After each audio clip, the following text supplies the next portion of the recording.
본문 말씀은 누가복음 19장 30절부터 34절입니다. 누가복음 19장 30절부터 34절입니다. 제가 읽어드리겠습니다. 누가복음 19장 30절부터 34절입니다. 이르시되 너희는 맞은편 마을로 가라. 그리로 들어가면 아직 아무도 타보지 않은 나귀 새끼가 매어있는 것을 보리니 풀어 끌고 오라. 만일 누가 너희에게 어찌하여 푸느냐 묻거든 말하기를 주가 쓰시겠다 하라 하시매 보내심을 받은 자들이 가서 그 말씀하신 대로 만난지라. 나귀 새끼를 풀 때에 그 임자들이 이르되 어찌하여 나귀 새끼를 푸느냐 대답하되 주께서 쓰시겠다 하고. 오늘 본문 말씀으로 목사님께서 말씀 전해주시겠습니다. 할렐루야. 만나서 반갑습니다. 우리 하나님께 영광의 박수 좀 한번 칩시다. 오늘 윤 권사님은 저 뒤에서 예배를 드리셔요. 코로나 때문에 그러시나? 예? 아, 기침하셔서. 기침이 멈출지어다. 아멘. 오늘 읽은 본문의 말씀은 원래는 누가복음 19장 28절부터 쭉 이어지는 말씀입니다. 그래서 읽은 말씀을 가지고 주께서 쓰시겠다 이러한 제목으로 말씀을 나누겠습니다. 예수님께서 복음을 전하시고 또 많은 영혼들을 만나시고 이제 때가 되어서 예루살렘을 방문하시게 되었습니다. 오늘 말씀해 보니까 예수님이 예루살렘을 방문하시는데 벳세다와 그 베다니쯤에 가셔서 오늘 하신 말씀입니다. 베다니라고 하는 동네는 성경에 보면은 가난한 사람들이 주로 많이 사는 지역으로 그렇게 나오더라고요. 물론 베다니라는 동네에도 부유하게 사는 사람도 있겠지만은 대체적으로 가난한 사람들이 살고 있는 그런 지역으로 나옵니다. 오늘 그 말씀에 보면은 제가 한번 읽을게요. 28절 예수께서 이 말씀을 하시고 예루살렘을 향하여 앞서서 가시더라. 감람원이라 불리는 산 쪽에 있는 벳바게와 베다니에 가까이 가셨을 때에 제자 중 둘을 보내시며 이르시되 너희 맞은편 마을로 가라. 그리로 들어가면 아직 아무도 타보지 않은 나귀 새끼가 매여 있는 것을 보리니 풀어 끌고 오라. 이렇게 예수님이 말씀하셨습니다. 그러면서 제자들에게 또 부탁을 합니다. 너희들이 가서 나귀 새끼를 풀어올 때, 언덕에 이렇게 매여 있는 나귀 새끼를 풀을 때 주인들이 나타나서 너희들 왜 남의 나귀 새끼를 풀어가느냐 그렇게 할 거다. 그러면 다른 말 이것저것 다른 말 할 것 없이 그냥 내가 시키는 대로만 하라. 주가 쓰시겠다. 한번 여러분도 따라 해보세요. 주가 쓰시겠다.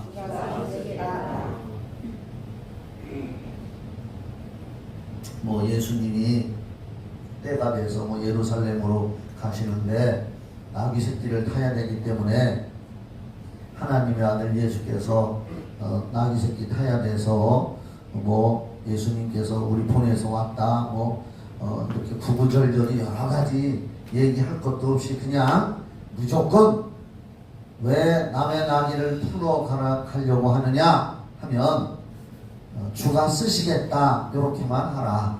그래서 제자들이 가서 보니까 정말로 예수님이 예언하신 대로, 예수님은 예언 사역을 많이 하셔요. 미리 앞으로 되어질 일을 미리 말씀하시는 경우가 우리 복음서를 읽어보면 많이 나옵니다. 예언 사역이 굉장히 중요한 것 같아요. 예수님이 미리 예언을 하신 거지요.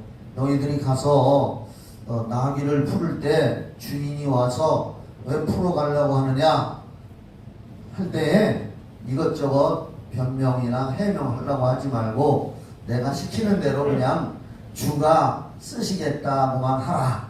그래서 제자들은 예수님이 말씀하신 대로 가서 그냥 주가 쓰시겠다 이렇게만 합니다.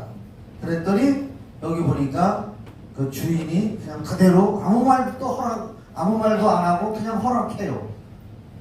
예수님이 주가 쓰시겠다고 하라 하니까 제자들도 가서 주가 쓰시겠다 이렇게 하니까 나귀 주인이 아무 소리도 안 하고 나귀를 그냥 끌어가게 하고 예수님이 나귀 새끼 위에 타시고 예루살렘을 방문하시는데 예루살렘을 방문할 때에 사람들이 거기 38절에 보면 찬송하리로다 주의 이름으로 오시는 왕이여 하늘에는 평화여 가장 높은 곳에는 영광이로다 하면서 확 찬양하고 영광 돌리는 장면이 여기 쭉 나와 있습니다.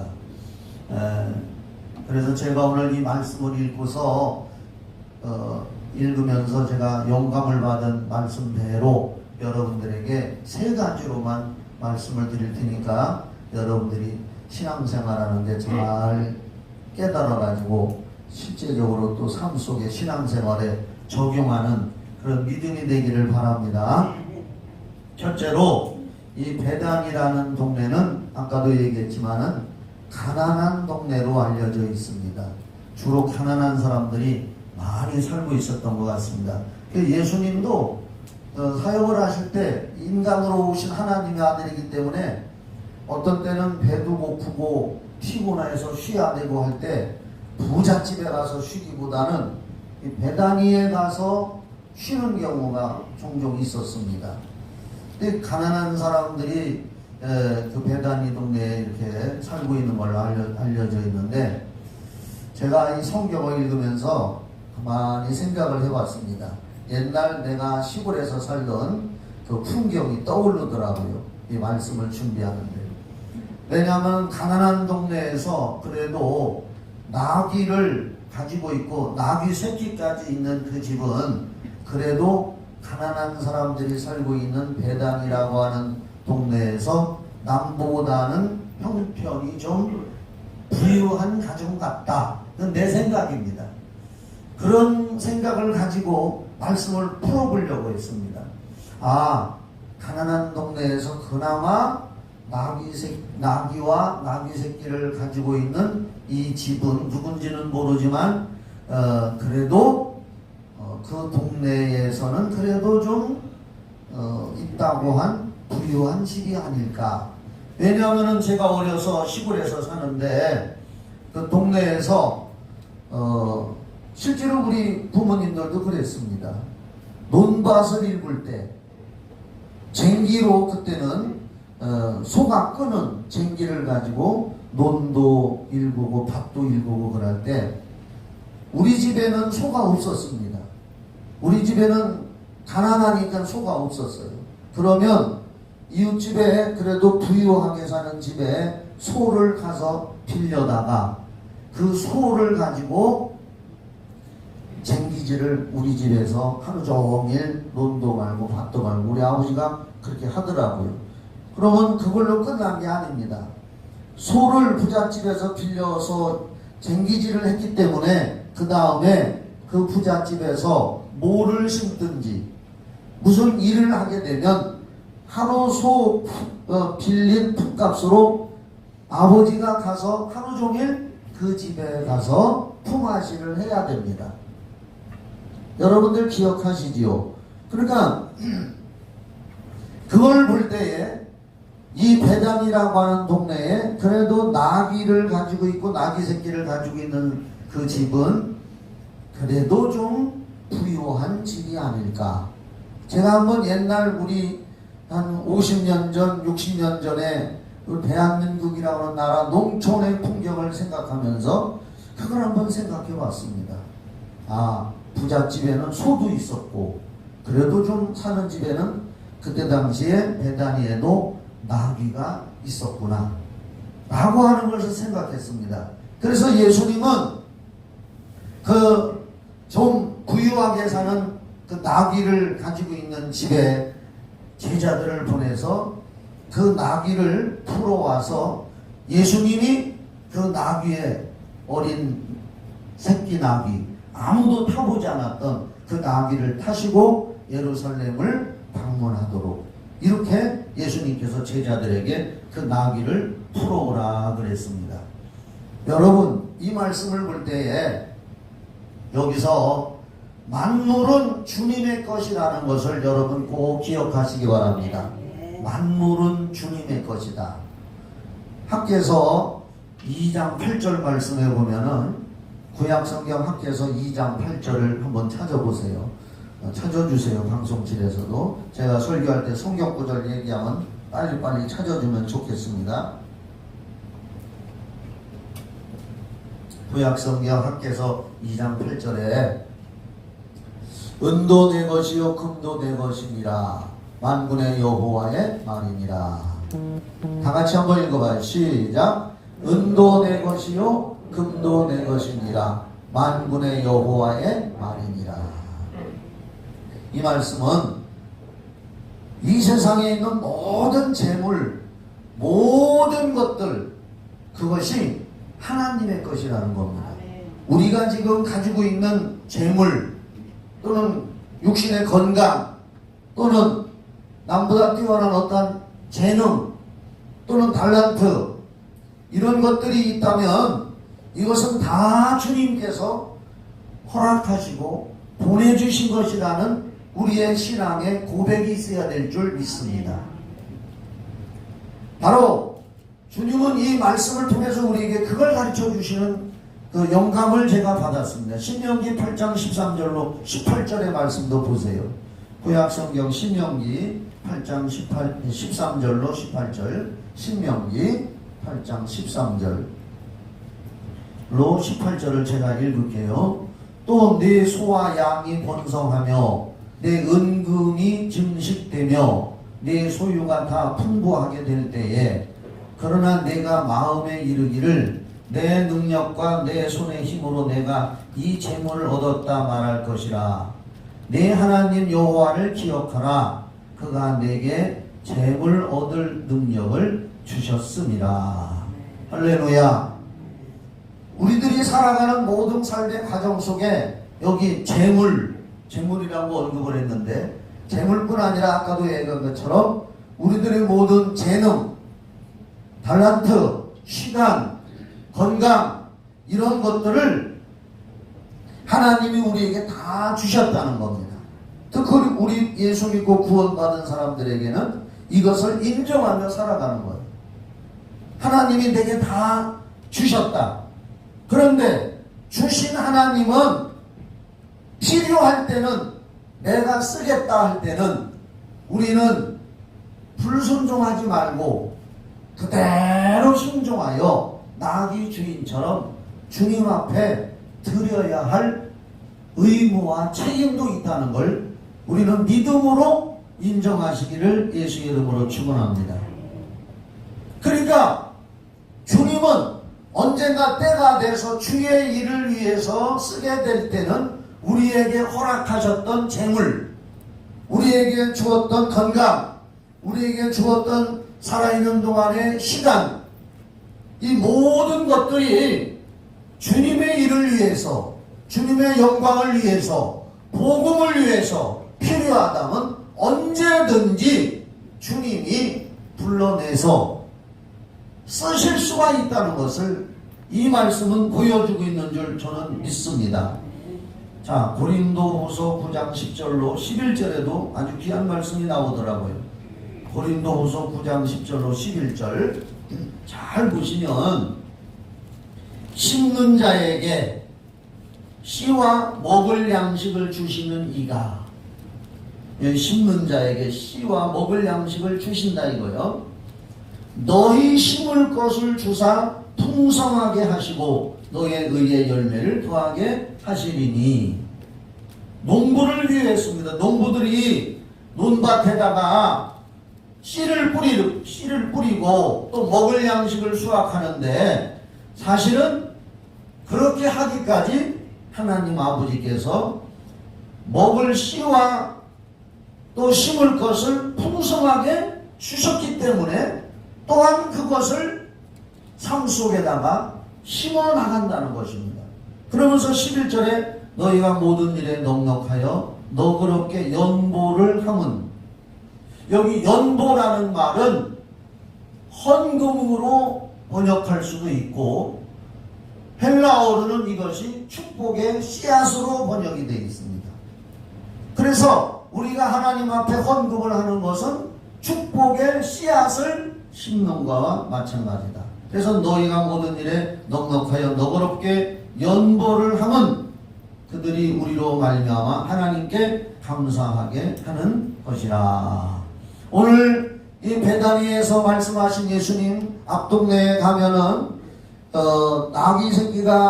나귀와 나귀 새끼가 매여 있는 걸 볼 텐데, 그거 가서 주가 쓰시겠다 하라. 그러면 줄 것이다. 제자들이 가서 주가 쓰시겠다 하니까, 그래도 베다니 지역에서 남보다 나귀를 가지고 있으면서 부유하게 살았다고 하는 이 사람은 아무 소리도 안 하고 나귀를 제자들에게 처음 보는 사람이거든요. 낯선 사람들이거든요. 그냥 순순히 줬다 그랬습니다. 그러므로 이 말씀을 통해서 우리가 가지고 있는 재물, 재명, 시간, 달란트 등 모든 것들이 필요할 때는 주님께 쓰여지기를 원하는 기도를 우리는 끊임없이 해야 될 줄 믿습니다. 하나님은 뺏는 분이 아니라는 것. 하나님은 줬다 뺏는다 이것이 아니라 우리가 심는 걸 보시고, 아, 이것이 주님으로부터 왔기 때문에 주님을 위해서 쓰여질 때 기꺼이 내가 믿음으로 나의 시간, 나의 건강, 나의 재물, 나의 재능을 기꺼이 주님 앞에 드릴 때 주님은 그 사람의 믿음을 보시는 거죠. 뺏어가려고 하는 것이 아닙니다. 믿음을 보시고 더 좋은 걸 주시려고 예비하신 주님인 줄 믿으시기 바랍니다. 창세기 22장에 보면은 하나님은 100살 때 아브라함에게 이삭을 낳게 했습니다. 그리고 세월이 흘러서 이삭이 청소년으로 자랐을 때, 정확한 나이는 성경에 안 나오는 것 같아요. 보통 신학자들의 말로는 한 17살, 18살 이렇게 얘기하더라고요. 그때 100살 때 하나님의 능력으로 아브라함에게 이삭을 낳게 했습니다. 줬습니다. 하나님이 준 겁니다. 그리고서는 그 젊은 청년을 잡아서 창세기 22장에 모리아 산에까지 가서 네 아들을 목을 쳐서 피를 받아서 내게 제물로 드려라. 줬던 걸 또 뺏는 것 같았지만은 아브라함은 아무 소리 안 하고, 히브리서에 보면은 뭐라고 되어 있는 줄 알아요? 아브라함은 그렇게 하기까지 하나님은 죽은 자도 살리실 것을 믿는 믿음으로 자기 아들을 드렸다. 할렐루야. 그렇게 히브리서에는 나와 있습니다. 히브리서 11장 믿음장을 읽어보세요. 거기 보면은 아브라함이 그 아들을 모리아 산에 가서 잡아서 하나님 앞에 제물로 드리려고 순종하면서 거기를 갈 때에 아브라함이 그냥 한 것이 아니라 우리 아들을 죽었어도 하나님은 다시 살려 주실 것이다. 다시 되돌려 주실 것이다. 그런 믿음으로 아브라함이 그렇게 했다고 그랬습니다. 여러분, 그렇다면은 하나님이 우리에게 우리의 시간을 원하신다고 할 때, 내 시간을 하나님 앞에 드렸다. 더 풍성한 시간으로 우리의 삶을 채워주실 줄 믿으시기 바랍니다. 하나님이 우리의 물질을 요구하실 때, 우리가 11조를 드리고 물질을, 연보를 씨앗처럼 심었을 때에 하나님은 분명히 신약 성경 말씀에도 심는 대로 거두게 하시고, 오늘 고린도후서 9장 10절로 11절에는 너희 심을 것을 주사 풍성하게 하시고 너의 의의 열매를 더하게 하시리니. 할렐루야. 그러므로 오늘 여러분들은 어떻게 기도 생활을 해야 되느냐? 주님께서 내게 허락하신 시간, 건강, 물질, 나의 자녀, 모든 것들이 아버지 영광을 위해서 쓰여지기를 원합니다. 하나님의 영광을 위해서 쓰여지는 것이 축복인 줄 믿으시기를 주의 이름으로 축원합니다. 애굽에서 하나님은 모세에게 하나님의 능력을 주셔서 애굽에서 430년간 종살이하는 그 민족을 구출하게 했습니다. 분명히 모세는 하나님의 능력을 받아가지고 하나님의 영이 그와 함께해서 그 하나님의 능력으로 애굽에 가서 하나님의 말씀대로 순종하여 실천을 하면서 하나님의 능력을 나타냅니다. 그때에 애굽의 바로 왕은 또 철저히 반대를 합니다. 그런데 이 사실을 로마서 9장에서는 뭐라고 기록되는 줄 아세요? 하나님의 영광을 위해서 하나님의 능력을 나타나기 위해서 하나님은 모세를 선택하셨지만은 하나님의 일을 방해하고 대적하기 위해서 하나님은 바로를 선택했다고 했습니다. 결국은 그 능력 대결에서 하나님의 편에선 모세가 승리해서 자기 민족을 구출해 나옵니다. 그래서 이걸 통해서 하나님은 하나님의 능력이 마귀의 능력을 끝까지 이기고도 남는다는 것을 보여주고 있습니다. 하나님이 직접 바로와 싸우지는 않습니다. 사람을 통해서. 그러면 우리가 이 말씀을 볼 때 모세는 하나님 앞에 그의 전인을 쓰임받고 구원받아 주님 품에 안긴 사람이 됐습니다. 그러나 바로는 왕권을 가지고 하나님을 대적하다가 결국은 실패해서 죄를 짓는 자는 마귀에게 속하나니 마귀는 처음부터 범죄합니다. 죄를 짓는 자로서 죄의 종이 돼가지고 멸망의 길로 간 자가 애굽의 바로 왕입니다. 누구 앞에 쓰이는 애가 얼마나 중요합니까? 하나님 앞에 예수를 위해서 쓰임받다가 영원한 천국에 들어가는 것이 나으냐, 마귀의 종으로서 마귀를 유익하도록 하기 위해서 쓰임받다가 영원한 불못 지옥으로 들어가는 것이 나으냐. 오늘 우리는 하나님, 나와 나의 집과 나의 자녀들과 내가 가지고 있는 모든 것들을 하나님이 원하시면 기꺼이 드려서 쓰임받게 해주시옵소서. 쓰임받다 천국 가는 우리가 되게 하여 주시옵소서. 그런데 다시 말씀드리지만 하나님은 결코 자녀의 것을 뺏는 분이 아닙니다. 줬다 뺏는 분이 아닙니다. 우리 부모들도 마찬가지입니다. 자녀에게, 손자, 손녀에게 용돈을 줬는데 그 자녀들이 부모님이나 할아버지 할머니에게 그 작은 용돈을 가지고 선물을 해드렸을 때에 부모님이나 할아버지 할머니는 내가 준 걸 가지고 내가 받았지만 너무나 기쁜 겁니다. 이해하십니까? 너무나 기뻐서 가지고 있는 거 더 주고 더 주기를 원하잖아요.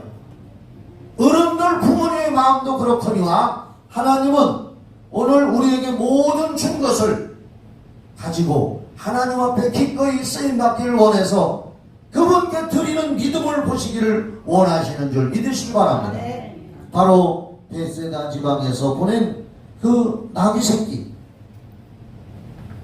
하나님이 그 가정에다가 나귀를 허락해 주신 겁니다. 이따가도 말씀드리지만 마지막에 세 번째 그 내용은 말씀드릴 겁니다. 두 번째로 이 말씀을 통해서 우리가 또 영적으로 배워야 할 말씀이 뭐냐, 주님께서 하신 말씀대로 순종하는 신앙에 성령님은 지금도 역사하셔서 우리에게 표적과 기적을 나타내 주시는 줄 믿으시기 바랍니다. 제자 둘을 보내면서 건너편 마을로 가면은 나귀가 매여 있고 나귀 새끼가 있는데 그걸 풀어 가지고 오너라. 주인이 와서 왜 나귀를 풀어가느냐 라고 이야기를 하고 항의하고 따지고 도둑으로 물릴지라도 딴 얘기 하지 마. 주가 쓰시겠다라고만 해라 가서. 그랬더니 제자들은 딴 얘기 절대 안 합니다. 해명도 안 합니다. 자기들의 생각, 자기들의 주관 이런 걸 아무것도 가감하지 않고 예수님이 하신 말씀대로 주가 쓰시겠다. 주님이 주가 쓰시겠다고 하라 하니까 제자들은 가서 그냥 주가 쓰시겠다 하니까 주인이 순순히 줬다고 오늘 성경은 기록하고 있습니다. 이걸 읽을 때마다 참 이상하다. 나는 그런 생각을 해봅니다. 그러나 하나님의 역사가 여기 스며있는 줄 믿으시기 바랍니다. 우리에게 이걸 가르쳐주는 진리입니다. 성경은 살아계신 하나님의 말씀인 줄 믿으시기 바랍니다.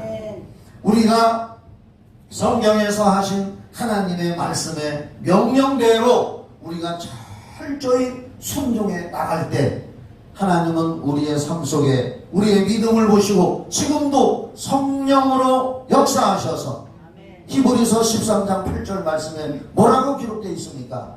예수 그리스도는 어제나 오늘이나 영원토록 동일하시니라. 어제 과거에 역사하셨던 하나님, 이스라엘의 역사 속에 역사하셨던 하나님, 그 하나님이나 지금 우리가 믿는 하나님이나 앞으로 또 믿을 하나님이나 히브리서 13장 8절에 어제나 오늘이나 영원토록 동일하시게 역사하신다. 주가 쓰시겠다는 말에 그대로 순종해서 복창해서 주가 쓰시겠다라고 한 제자들 앞에 하나님의 성령이 먼저 가셔서 길을 열어놓으신 줄을 믿으시기 바랍니다. 순종하는 자의 앞길에 길을 열어놓으셔요.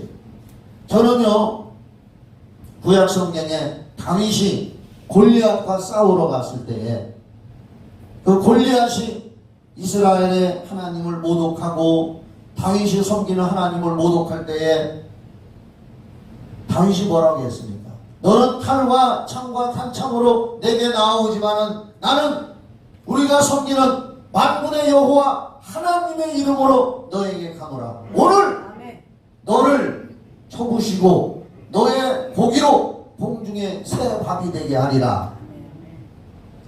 그리고 사울왕이 줬던 갑옷 투구 다 버리고 칼도 차보니까 질질 끌려서 자기 맞지 않으니까 다 버리고 평소대로 자기가 양치기 노릇할 때 했던 물맷돌 가지고 골리앗에게 달아갑니다. 골리앗이 네가 나를 개나 짐승 취급하고 겨우 막대기 가지고 돌멩이 하나 가지고 나를 잡으려고 오느냐 비웃습니다. 그런데 다윗은 하나님을 믿는 믿음과 기도하는 마음을 가지고 물맷돌을 던졌습니다. 자 보세요. 그 앞에 골리앗을 위해서 앞에 큰 창을 잡고서 막아주는 병사가 따로 한 사람이 서 있었습니다. 골리앗이 방패를 가지고 있는 게 아니에요. 그 앞에 한 사람이 막아주고 있는 사람이 있었습니다. 방패를 가지고. 그리고 튼튼한 장수가 있는 갑옷 입고 투구를 썼습니다. 그런데 다윗이 던진 물맷돌이 공교롭게도 어디 날아가서 맞았느냐? 골리앗의 요 눈썹 사이 이마에 가서 돌이 날아가서 여기에 박혀서 그 순간 골리앗이 정신을 잃고 쓰러졌을 때 다윗은 칼이 없기 때문에 골리앗의 칼춤에서 칼을 빼서 그 장수의 적군의 장수의 목을 쳐서 칼로 꽂아가지고 하나님 만세를 불렀습니다. 할렐루야. 나는 그 성경 읽을 때마다 그때 아마 골리앗이 좀 너무 더워서 투구를 요만큼 올렸을지도 모른다. 나는 성경 읽을 때 그렇게 읽어요. 아마 너무 더워가지고 아니 좀 갖자는 게 돌멩이를 가지고 나를 싸우러 와? 아이 좀 신경질나고 덥다. 그래서 투구를 약간 올렸었을지도 몰라. 요만큼 가렸는데 이게 제 생각이요.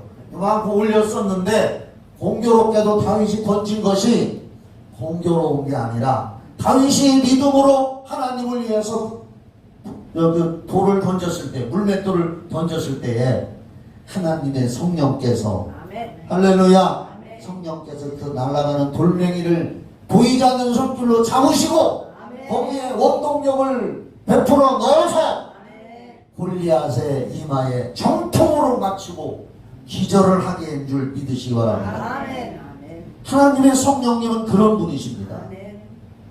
우리가 이 성경을, 신구약을 살아계신 하나님의 말씀으로 믿고 아멘. 순종하고 나아가면 제자들에게 나타났던 것도 기적입니다.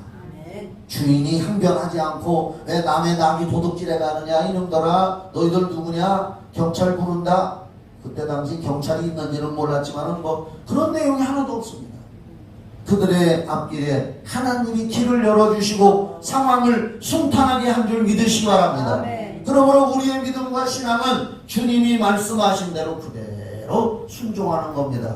주 예수를 믿으라, 그리하면 너와 네 집이 구원을 얻으리라. 아멘. 예수님께서 십자가에 달리셔서 2000년 전에 피 흘려 놓으신 것은 너희들의 모든 죄를 담당하시고 영원한 속죄를 단번에 이루신 것이니 이 사실, 이 복음을 믿는 자마다 멸망하지 않고 구원을 얻게 되느니라. 아멘. 그대로 받아들이는 거예요, 마음에. 그래서 나는 믿고 구원 얻었다고 말씀대로 외치는 겁니다. 거기에 성령은 역사해 주시는 거예요. 그런데도 구원을 못 얻는 사람이 저 밖에도 있거니와 교회 안에 와 있는 사람 중에서도 구원을 못 얻는 사람들이 있다는 것이 너무나 안타까운 일입니다. 신명기 4장 2절을 한번 보시기 바랍니다. 구약성경 신명기 4장 2절.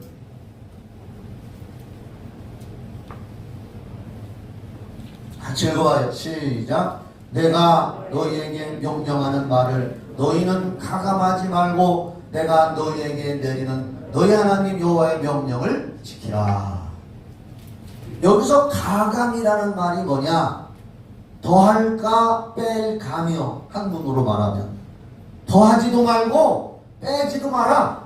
하나님이 하신 말씀, 성경은 명령이니까 거기다 대고 내 취향에 맞춰서 내 생각에 따라서 이건 내 기분에 안 맞아 라고 해서 빼지도 말고 더하지도 말고 하나님이 명령하신 대로 순종하기를 원한다. 아멘. 이게 우리 믿는 자의 행복이고 하나님의 성령이 역사하는 것이고 기적의 발판인 줄 믿으시기 바랍니다. 신명기 12장 32절도 봅시다. 신명기 12장 32절 32절 시작. 내가 너희에게 명령하는 이 모든 말을 너희는 지켜 행하고 그것에 가감하지 말지니라. 이 신구약 성경 말씀은 살아계신 하나님의 말씀이니까, 그러니까 제자들은 예수님이 말씀대로 주가 쓰시겠다 하라 하니까 가서 낙이 달려갔을 때도 딴 얘기 안 하고 주가 쓰시겠다 하라 그대로 가감하지 않고 그대로 말을 했더니 하나님의 성령이 역사하신 줄 믿으시기 바랍니다. 이게 우리들의 믿음이 되어야 되는 거예요. 거기에 하나님은 때를 따라 필요할 때 기적을 베풀어 주시는 줄 믿으시기 바랍니다. 요한계시록 그냥 말씀으로 읽어드릴게요. 요한계시록 22장 18절로 19절에 하나님의 예언의 말씀에서 더하거나 제하지 말라고 경고합니다. 철저히 순종하고 복종하는 자에게 지금도 성령님은 동일하게 역사해 주시는 줄 믿으시기 바랍니다. 그러므로 우리들의 기도 생활이 바뀌어야 돼요. 무엇을 달라고만, 육신적으로 달라고만 기도하지 말고, 물론 그것도 하세요. 무엇이든지 기도하라고 했으니까 그런 거 기도하는 거 하지 마라 소리는 안 합니다. 저도 안 합니다. 성경도 금하지는 않습니다. 무엇이든지 원하는 대로 구하되 우리의 기도 제목은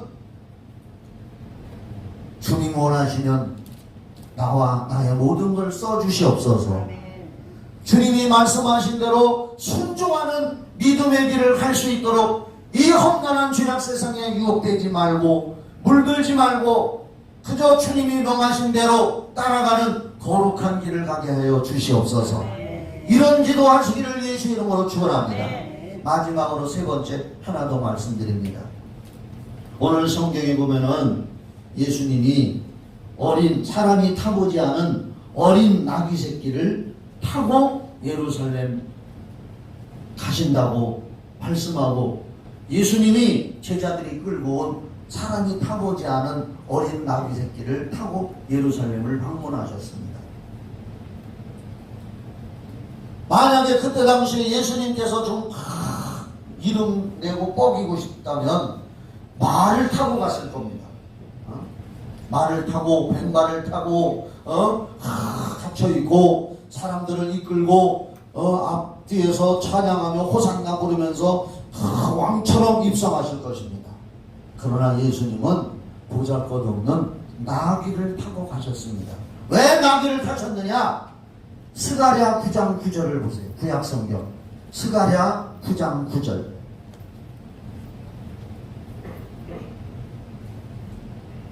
자, 읽기 전에 구약성경 스가랴,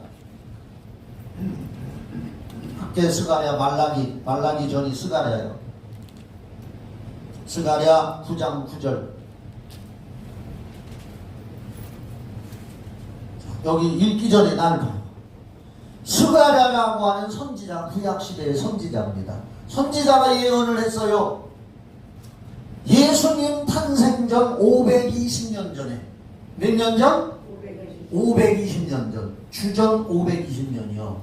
그러니까 지금 우리가 살고 있는 시대가 예수님이 오신 때부터 2022년이요. 우리가 쓰는 카렌다는 예수님이 오신 때부터 따져서 1년, 2년 따져서 지금 2022년이 된 건데 거기다가 520을 더하면 2542년인가? 그렇게 되는 거예요. 그 전이요. 예수님 오기 전으로만 그냥 단순하게 따지면 520년 전 구약의 스가랴라고 하는 선지자가 이렇게 예언을 했어요. 시온 따라 크게 기뻐할지어다. 예루살렘에 따라 즐거이 부를지어다. 보라, 내 왕이 내게 임하시나니 그는 공의로우시며 구원을 베푸시며 겸손하여서 나귀를 타시나니 나귀의 작은 것 곧 나귀 새끼니라. 아멘. 놀랍지요? 아멘이지요? 아멘. 예수님이 태어나기 전 동정녀 마리아에게 성령으로 잉태돼서 이 땅에 하나님의 아들로 오시기 전 520년 전에 스가랴라고 하는 선지자가 예언하기를 예수님이 예루살렘을 방문할 건데 어린 나귀 새끼 겸손히 말 타고 간 것이 아니라 겸손히 작은 것 곧 나귀 새끼를 타고 예루살렘을 방문할 것이다. 그 예언이 정확하게 520년 후에 이루어졌다 그 말씀. 사랑하는 여러분, 예수님은 처음 이 땅에 오실 때도 하나님의 본체시지만 빌립보서 2장에 보면 그는 근본 하나님의 본체이시나 하나님과 동등됨을 취할 것으로 여기지 아니하시고 자기를 비워 낮춰서 종의 형태로 오셨다. 특히 연약한 아기 예수로 오셨다 그랬습니다. 성령으로 하나님의 아들로 오셨을지라도 아기 예수로, 그 아기 예수 속에는 전능하신 하나님이 그분이신 줄 믿으시기 바랍니다. 아멘. 그런데 예수님이 예루살렘 방문할 때 2020년 전에 아니 520년 전에 스가랴 선지자라는 사람이 이렇게 예언을 해놨다 이거예요. 자, 오늘이 며칠이요? 2022년 하고도 7월 하고도 24일 날 오늘 성경 닮은 교회에서 예배를 드리는데 저 뒤에 어떤 분이 마스크 쓰고 늦게 들어온 사람이 있을게요 라고 500년 전에 미리 예언이 되어 있다고 합시다. 얼마나 깜짝 놀랄 일이겠습니까? 오늘 2022년 되면은 예를 들어서 한 500여 년 전에 누가 예언을 했는데 오늘 2022년 7월하고도 24일 날 예배 드리는데 저 뒤에 윤건사라는 사람이 항상 요 앞에서 예배 드렸는데 오늘은 기침이 나온다고 저 뒤에 유아실에서 예배를 드릴 것이다 라고 했는데 지금 저 뒤에서 예배를 드리고 있다고 합시다. 지금 드리고 있으니까 이것이 520년 전에 어떤 선지자가 그렇게 예언을 했다고 합시다. 오늘 우리는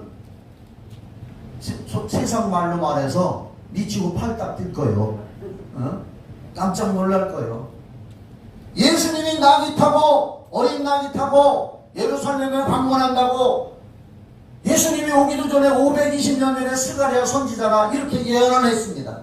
그리고 스가랴가 한 말씀 중에 스가랴 4장 6절 얼마나 유명한 말씀이 있습니까? 이는 힘으로 되지 아니하며 능으로 되지 아니하고 오직 나의 영으로, 나의 신으로, 성령으로 되느니라. 할렐루야. 여기서 우리가 짚고 넘어갈 중요한 말씀이 있습니다. 성경은 예언의 말씀이요, 구약은 예수님이 오시기 전에 주신 말씀이고, 예수님이 오셔서 무슨 일을 할 것인가, 어떻게 죽으시고 어떻게 부활하시고 어떻게 재림하실 것인가 구약에서 미리 예언을 해놨고, 그 예언대로 예수님이 오셔서 신약에 성취가 됐고, 요한계시록은 예수님이 다시 재림하실 때 이 온 세상은 불타 없어지고, 할렐루야. 베드로후서 3장 7절부터 나와 있지 않습니까? 하나님이 처음 창조한 이 세상은 다 불타 없어지고, 예수님이 재림하시면 우리는 새로 하나님이 만드신 새 하늘과 새 땅, 그래서 신천지에서는 새 하늘과 새 땅을 한문으로 번역해서 신천지 이렇게 이름을 붙인겨. 새 하늘과 새 땅을 갖다가 신천지, 한문으로 신천지라고 붙인겨. 영어로, 한문으로 새 신, 우리는 새 하늘인데 신천지에서는 요 새자를 한문으로 신 이렇게 딴 거예요. 신천지, 새 하늘과 새 땅을, 하늘과 땅이니까 하늘천 땅지 해서 신천지라고 이름을 붙인 거예요. 그 사람들이 이름을 붙였건 말건 예수님이 재림하실 때 그 전에 이 세상은 다 불타 없어지고 말고, 우리는 다 들림받아서 예수님과 함께 영원한 세계로 들어가는 줄 믿으시기 바랍니다. 이 예언이 성취가 될 거라니까. 성경은 예언이고 성경의 모든 예언은 하나도 안 틀렸다니까. 만약에 하나라도 틀렸다면 하나님은 하나님이 아니신 거예요. 우리는 예수님이 다시 오실 때까지 정말 하나님의 예언이 성취가 되고 있고, 지금도 우리가 성취되는 걸 보고 있고 앞으로도 성취가 될 것이고, 그래서 우리는 철저히 성경으로 돌아가서 성경대로 믿고 순종하며 성경대로 기도하고, 나를 써주시옵소서. 성령이여 나에게 임재하시고 기름 부어주셔서 나를 써주시옵소서. 주님께 쓰임받다가 영원한 천국에 들어가게 해 주시옵소서. 이런 믿음의 길을 가기를 주의 이름으로 축복합니다. 기도드리겠습니다. 하나님 아버지, 오늘 주께서 쓰시겠다라는 말씀으로 은혜를 나누었습니다. 우리 성경 닮은 교회 모든 성도들이 하나님 앞에서 순종하고 착한 성도가 되어서 세상에 나가서도 빛과 소금이 되어 열매 맺게 하시고, 영혼을 구원하고자 최선을 다하고 하나님 나를 성령의 도구로 써주시옵소서 하면서 일평생 살아가게 하여 주시옵소서. 예수님의 이름으로 기도하옵나이다. 이 찬송 한번 부릅시다. 가사를 생각하면서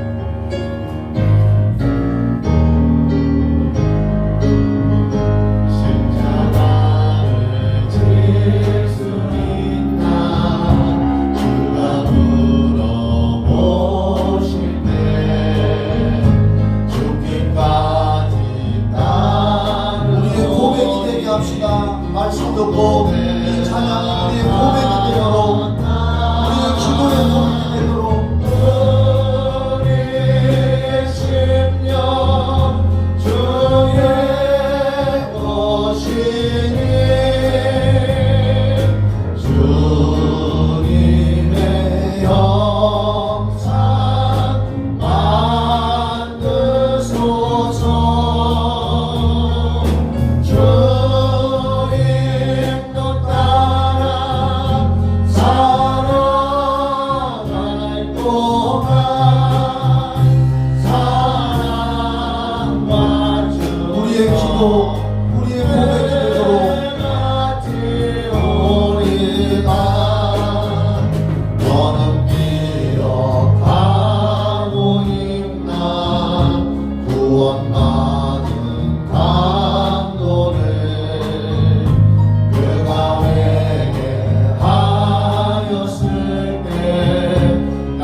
2분 동안 오늘 말씀을 기억하면서 하나님께 쓰임받는 우리가 되게 해달라고. 주님, 말씀은 정말 살아계신 말씀이니까 내 평생에 어떤 시련과 역경이 다가와도 하나님의 말씀의 명령에 철저히 따르며 순종하여 기적이 나타나는 삶을 살게 해달라고. 다같이 주여 한번 기도합시다. 시작. 주여. 아버지 하나님, 오늘 말씀을 들었습니다. 제자들처럼 살게 하여 주시옵소서. 주가 쓰시겠다 할 때 그들은 그대로 순종하고 나아가서 그 말씀대로 순종할 때 하나님 놀라운 역사와 성령의 이적이 나타나고 또 예언되어 있는 말씀은 놀랍게 성취가 되었습니다. 살아계신 하나님의 말씀, 성령은 살아계신 하나님의 말씀이니 우리는 어떠한 영혼을 만나더라도, 어떠한 형편을 만나더라도, 어떠한 시련과 핍박이 온다 할지라도 살아계신 하나님의 말씀대로 순종하며 나아가게 하여 주시옵소서. 그리하여 주님 다시 오실 때에 하나님 기쁨이 되게 하여 주시고 하나님 앞에 드려지는 아름다운 열매가 되도록 알곡되게 하여 주시옵소서. 지금은 알곡과 죽정이를 가르는 이 시대입니다.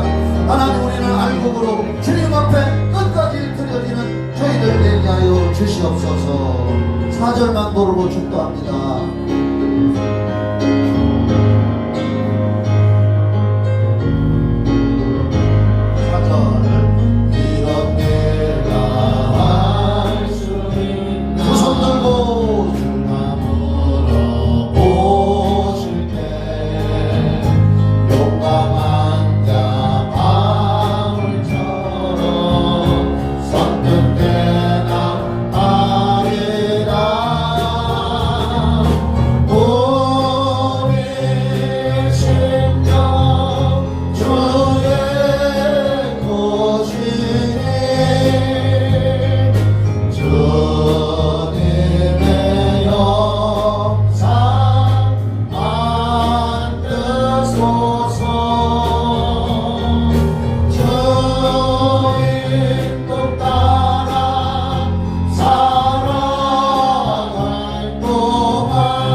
우리를 죄악에서 건지신 우리 주 예수 그리스도의 은혜와 하나님 아버지의 그 크신 사랑과 성령님의 교통하심과 인도하심과 충만하고 신선한 기름 부으심이 예배드린 성도들과 가정 위에, 우리 교회 위에, 청주시와 이 나라 이 민족과 전 세계 위에 영원히 함께 있을지어다. 아멘.